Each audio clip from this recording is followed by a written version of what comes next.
નમસ્કાર વિદ્યાર્થી મિત્રો, શ્રી સમસ્ત સત્વારા કેળવણી મંડળ સંચાલિત શ્રી ભક્તિ વિદ્યાલયની યુટ્યુબ ચેનલ પર આપ સૌનું ફરી એકવાર હાર્દિક સ્વાગત છે. મિત્રો, લાસ્ટ વિડીયોમાં આપણે ડિસ્ક્રાઇબિંગ એક્શન ફંક્શન વર્ડનો અભ્યાસ કર્યો હતો. આજે આપણે ત્યાર પછીના next function word describing process એટલે કે પ્રક્રિયા વર્ણન કરતું વાક્ય તેના વિશે વિસ્તારથી આજે આપણે સમજૂતી મેળવીશું. તો સૌથી પહેલા આપણે એ જાણવું જરૂરી છે કે પ્રક્રિયા એટલે શું.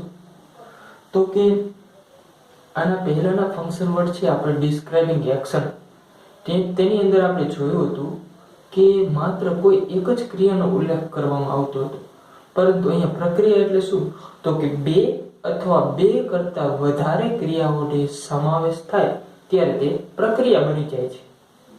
તો અહીં આ ફંક્શન વર્ડની અંદર કોઈ પણ બે અથવા બે કરતા વધારે ક્રિયાઓનું વર્ણન કરવામાં આવ્યું છે અને એ બંને ક્રિયાઓ ભેગી થઈને કોઈ એક પ્રક્રિયા થતી હશે.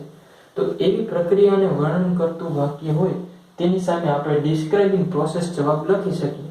પરંતુ એથી પણ આપણે વિશેષ જો સમજૂતી મેળવીએ અને જો આ ફંક્શન વર્ડની આપણે ઓળખ મેળવવી હોય તો એ જોઈએ કે સૌથી પહેલા આ વાક્યને ઓળખીશું કઈ રીતે. તો કે મુખ્ય ક્રિયાપદથી એટલે કે ક્રિયાપદના મોડથી શરૂ થતું હોય તેવું કોઈ પણ પ્રક્રિયાને વર્ણવતું વાક્ય, એની સામે આપણે ડિસ્ક્રાઇબિંગ પ્રોસેસ એવો જવાબ લખીશું. તો જે વાક્ય હશે એ વાક્ય મુખ્ય ક્રિયાપદથી શરૂ થતું હોવું જોઈએ. એથી આગળ શું કહે છે કે બીજો પોઈન્ટ કે સામાન્ય રીતે આવું વાક્ય આજ્ઞાર્થ વાક્ય હોય છે. તો આજ્ઞાર્થ વાક્ય છે એની ઓળખ શું તો કે એની ઓળખ એ જ છે કે જે મુખ્ય ક્રિયાપદથી શરૂ થતું હોય અને કોઈ આજ્ઞાનો ઉલ્લેખ કરવામાં આવેલો તેને આપણે આજ્ઞાર્થ વાક્ય કહીએ છીએ. તો સામાન્ય રીતે આવું વાક્ય આજ્ઞાર્થ વાક્ય હોય છે. તેમજ જુદી જુદી બે ક્રિયાઓને એન્ડ થી જોડીને કોઈ પ્રક્રિયાને વર્ણવવામાં આવે છે. તો જ્યારે બોર્ડની એક્ઝામની અંદર તમારે આ ફંક્શન વર્ડને ઓળખવું હશે તો બે બાબતોનો આપણે ખ્યાલ રાખીશું.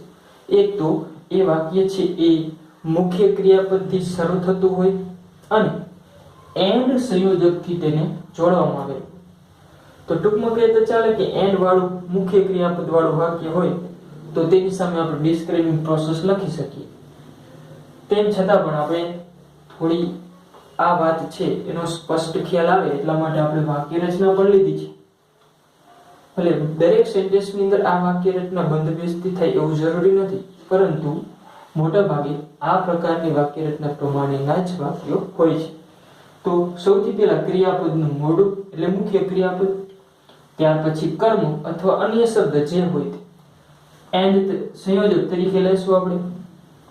ત્યાર પછી ફરી વખત ક્રિયાપદનું મોઢું, એન્ડ પછી પણ શું રાખવાનું છે ક્રિયાપદનું મોઢું, વળી પાછું સેમ ટુ સેમ કર્મ અન્ય શબ્દ.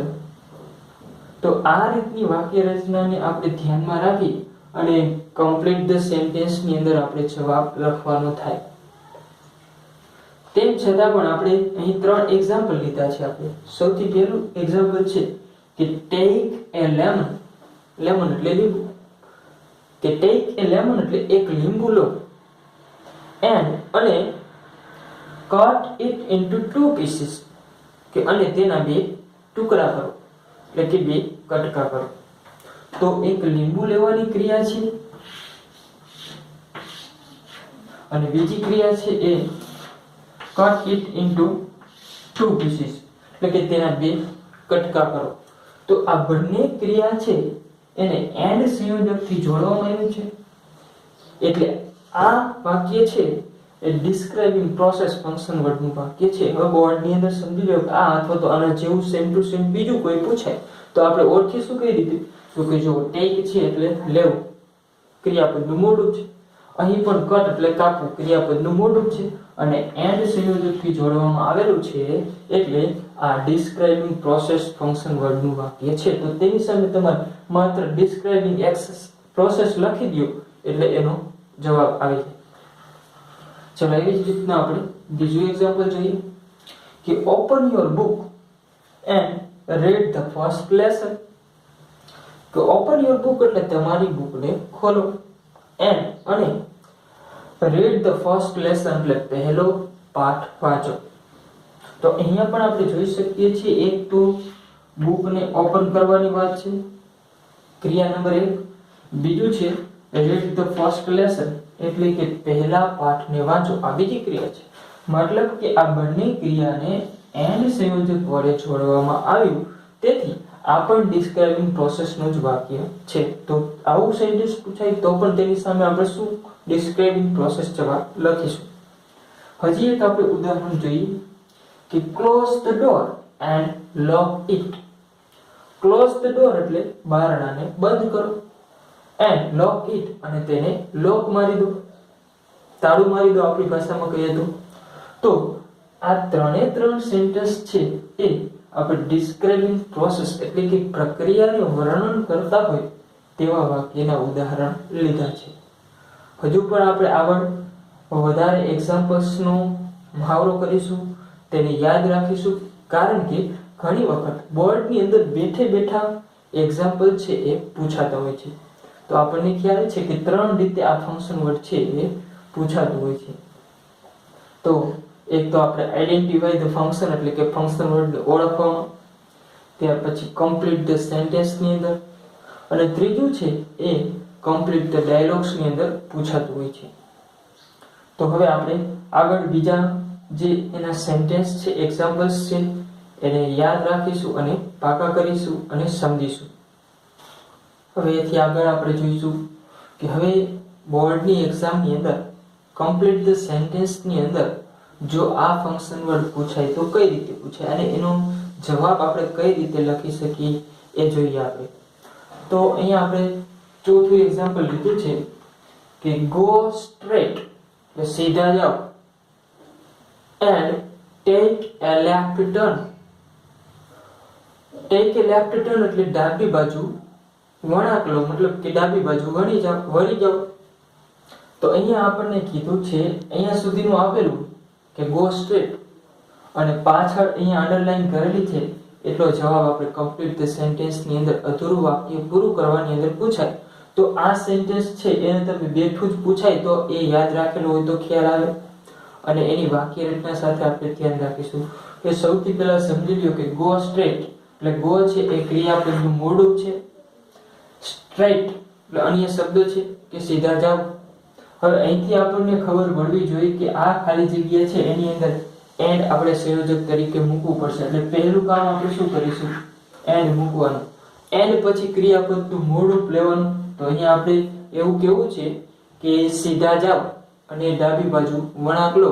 તો લેવું એટલે ટેક ક્રિયાપદનું મૂળ રૂપ લીધું આપણે. હવે ડાબી બાજુ વળવાનું છે એટલે એને કહેવાય a left turn. તો go straight and take a left turn કે સીધા જાઓ અને ત્યાંથી વળી જાઓ. તો અહીંયા આપણે ચોથું એક્ઝામ્પલ જોયું. હવે પાંચમું એક્ઝામ્પલ છે કે mash the potatoes. Mash the potatoes એટલે બટેટાને છૂંદો, and add some salt in it. Salt એટલે મીઠું. તો અને તેમાં થોડું મીઠું ઉમેરો. તો અહીંયા આપણે જોઈ શકીએ છીએ એક આ ક્રિયા છે અને એક આ બીજી ક્રિયા છે. એ બંનેને આપણે એન્ડ સંયોજકથી જોડી. ફરી એકવાર કે બટેટાને છૂંદો અને તેમાં થોડું મીઠું ઉમેરો. ત્યાર પછી છઠ્ઠું સેન્ટેન્સ જોઈશું આપણે એવી જ રીતના હોય કે કમ ઇન ખાલી જગ્યા. કમ ઇન એટલે અંદર આવો. હવે આપણને ખ્યાલ હોવો જોઈએ કે અંદર આવી અને બીજી ક્રિયા શું થશે, તો કે આપણે કોઈને કહીએ કે અંદર આવો અને થોડી ચા લો, અથવા તો એમ પણ કહી શકાય અંદર આવો અને અહીં બેસો. તો એક તો જવાબ આ રીતે થઈ શકે કે કમ ઇન કે અંદર આવો એન્ડ હેવ સમ ટી અને થોડી ચા લો. પરંતુ આની જગ્યાએ આપણે એવું પણ લખી શકીએ કે come in and sit here અથવા તો sit on the chair એવું પણ કહી શકાય. એટલે પાછળનો જે જવાબ છે એની અંદર આપણે એન્ડ મૂકવું પડે, ક્રિયાપદનું મૂળ રૂપ મૂકવું પડે અને અન્ય શબ્દો મૂકવા પડે જો આવતા હોય તો, બાકી આટલું ફરજિયાત છે એન્ડ અને ક્રિયાપદનું મોડું, એટલે બીજી ક્રિયાને આપણે વર્ણવવાની છે એન્ડ સંયોજકથી જોડી. ચલો ત્યાર પછી સાતમું સેન્ટેન્સ કે pour the milk in the glass. pour એટલે રેડવું, મિલ્ક એટલે દૂધ અને ઇન ધ ગ્લાસ એટલે ગ્લાસમાં, તો ગ્લાસમાં દૂધ રેડો and add some sugar in it, અને તેમાં થોડી ખાંડ ઉમેરો. ચલો ત્યાર પછીનું સેન્ટેન્સ છે આઠમું, ઓપન ધ બોટલ, બોટલને ખોલો and pour this into the glass, અને ગ્લાસમાં થોડું જ્યુસ રેડો. એટલે કોઈ બોટલની અંદર જ્યુસ છે એ હોય તો સૌથી પહેલા આપણે બોટલને ખોલીશું, એક ક્રિયા એ થઈ. બીજું શું તો કે એની અંદર રહેલું જે જ્યુસ છે એને આપણે ગ્લાસમાં ભરવાનું, એટલે આપણે એવું કહી શકીએ કે અને તેને ગ્લાસમાં રેડો. ફરી એક વખત કે બોટલને ખોલો અને તેને ગ્લાસમાં રેડો, એટલે કે જે જ્યુસ છે એ જ્યુસને આપણે બોટલમાંથી ગ્લાસમાં રેડવાનું છે. ચલો નવમું કે unplug the mixture and wash the jar. unplug the mixture એટલે કે મિક્સરનું જે પિન છે એને અનપ્લગ કરો એટલે કાઢી નાખો, and wash the jar, અને તેની જારને wash the jar એટલે કે તેની જારને વોશ કરી નાખો, સાફ કરી નાખો, ધોઈ નાખો.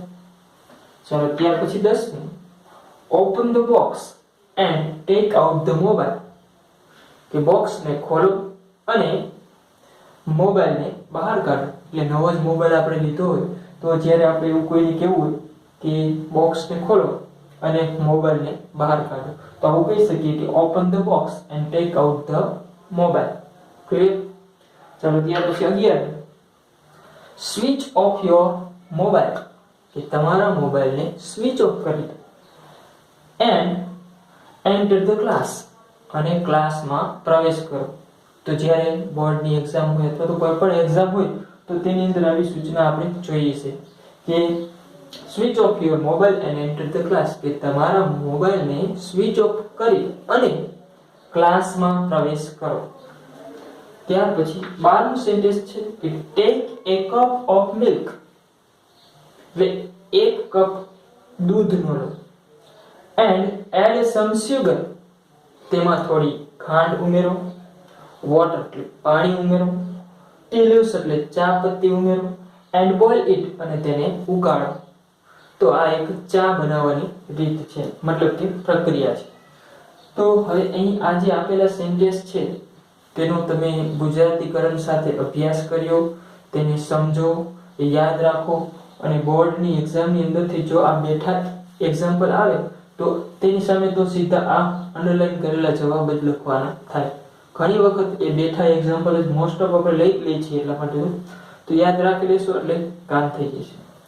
ચલો હવે આ 12 એક્ઝામ્પલનો આપણે અભ્યાસ કર્યા પછી હવે આપણે કમ્પ્લીટ ધ સેન્ટેન્સ પણ જોઈ લીધું, અને હવે કમ્પ્લીટ ધ ડાયલોગ્સ ની અંદર પૂછાય એટલે કે કોઈ સંવાદની અંદર પૂછાય તો પણ આપણને જવાબ લખતા આવડવો જોઈએ. તો તેના પણ આપણે 2 એક્ઝામ્પલ જોઈએ. પૂર્ણ કરો તેમાં તો બોર્ડની એક્ઝામની અંદર આ રીતનું તમને પૂછાય તો તેનો જવાબ આપણે કઈ રીતે લખીશું એ જોઈએ આપણે. એ સૌથી પહેલો સંવાદ છે, ડાયલોગ છે કે boy said, can you help me to go to the bank. કે એક છોકરાએ પૂછ્યું કે શું તમે મને બેંક તરફ જવામાં મદદ કરી શકો? તો તેનો કોઈ એક માણસ છે કે જે રસ્તો જાણે છે તે એને જવાબ આપે છે. એટલે મેન સેડ, તો માણસે જવાબ આપ્યો કે શ્યોર, ચોક્કસ. હવે અહીં સુધીનું આપણને આપેલું છે કે ગો સ્ટ્રેટ. હવે પાછળ આપણે જવાબ છે એ બેંક ક્યાં આવેલી છે એ આપણે દર્શાવવાનું છે. એટલે કે સીધા જાઓ અને આપણે જે લખેલું હતું એ જ બેઠું સેન્ટેન્સ અહીંયા લખીએ તો ચાલશે. જો કે ગો સ્ટ્રેટ એન્ડ થી જોયું આપણે, and take a left turn, right turn, એ ગમે તે જવાબ લખી શકાય. તો go straight and take a left turn.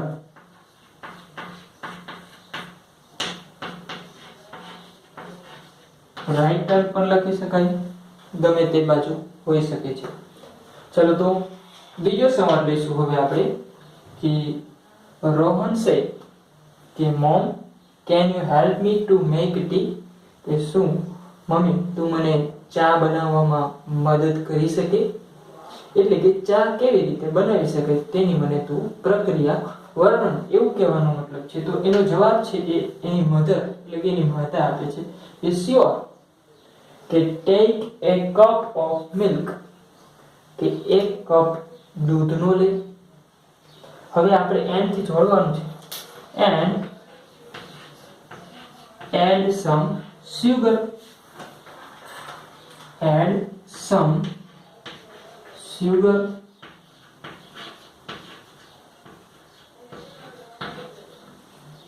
ત્યાર પછી તેમાં થોડું પાણી ઉમેરવાનું છે એટલે વોટર કહેશું આપણે. add some sugar, water, tea leaves એટલે ચા પત્તી, and boil it અને તેને ઉકાળ. ચલો તો આ રીતના કમ્પ્લીટ ધ ડાયલોગ્સ ની અંદર પણ આપણે જવાબ લખતા આવડવા જોઈએ. એ ત્યારે શક્ય છે કે જ્યારે તમને એની વાક્ય રચના અને ગુજરાતી અર્થ આવડતો હોય તો. તો મિત્રો હું આશા રાખું છું કે તમને અહીં સુધી જે સમજાવવામાં આવેલું છે એ ડિસ્ક્રાઇબિંગ પ્રોસેસ ફંક્શન વર્ડ અહીં આપણે પૂર્ણ જાહેર કરીએ છીએ. નેક્સ્ટ વિડીયોમાં આપણે નવા જ ફંક્શન વર્ડ સાથે મળીશું. ત્યાં સુધી મને રજા આપજો. Thank you very much.